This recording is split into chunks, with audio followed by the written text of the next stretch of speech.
नमस्कार, mystery news में आप सभी का स्वागत है। दिन भर के तमाम खबरों के साथ मैं हूं शिल्पा और चलिए खबरों की शुरुआत करते हैं।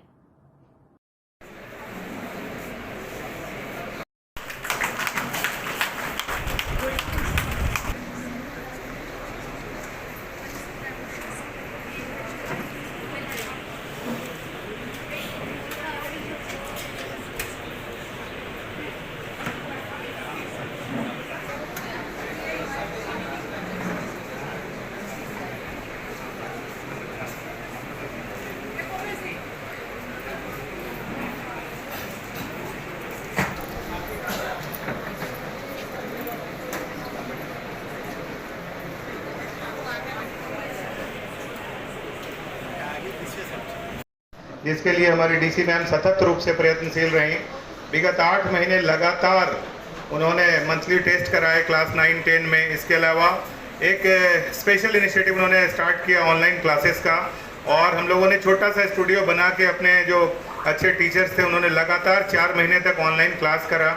इसके अलावा मैम हाई स्कूल के टीचर्स के साथ ऑनलाइन लगातार जुड़ी रहती थी। हर 1-2 महीने में उनके साथ वीसी करती थी, लगातार हेड टू हेड बात करती थी। हर महीने जो रिजल्ट आते थे मंथली टेस्ट के, उसका रिव्यू होता था, और उसका एक रिजल्ट हुआ कि हमारे ज़िले में मैट्रिक का जो रिजल्ट हुआ वो 97.31% हुआ। और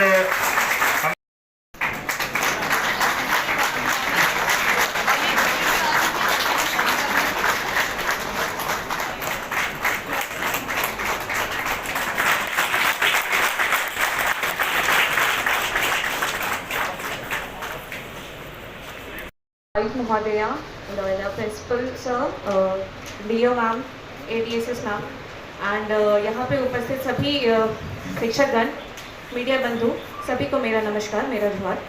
आज हम लोग फंडामेंटल लिटरेसी एंड न्यूमरेसी पे एक वर्कशॉप कर रहे हैं, जो पहल हमारे कोविड के बाद हमने किया है। जो लर्निंग लेवल में बच्चे छूट गए थे पीछे, उस लर्निंग लेवल को मैच करने के लिए हमने जो प्रयास किया है, उसमें हमारी उपायुक्त महोदया ने 100 डेज FLM प्रोग्राम के तहत बहुत ही अच्छा प्रयास किया है कि जो बच्चे पढ़ना लिखना भूल गए थे, जो 1 क्लास में के सिलेबस में जो 1 क्लास की चीज़ों को समझ नहीं पा रहे थे, आज वो बच्चे क्वेश्चन कर पा रहे हैं। उसमें हमने देखा TLM का यहाँ पे शोकेस किया गया है। TLM को कैसे प्रयोग करके टीचर्स क्लासरूम में पढ़ाते हैं और उससे क्या फ़ायदा होता है, उसके बारे में आज हम चर्चा करेंगे।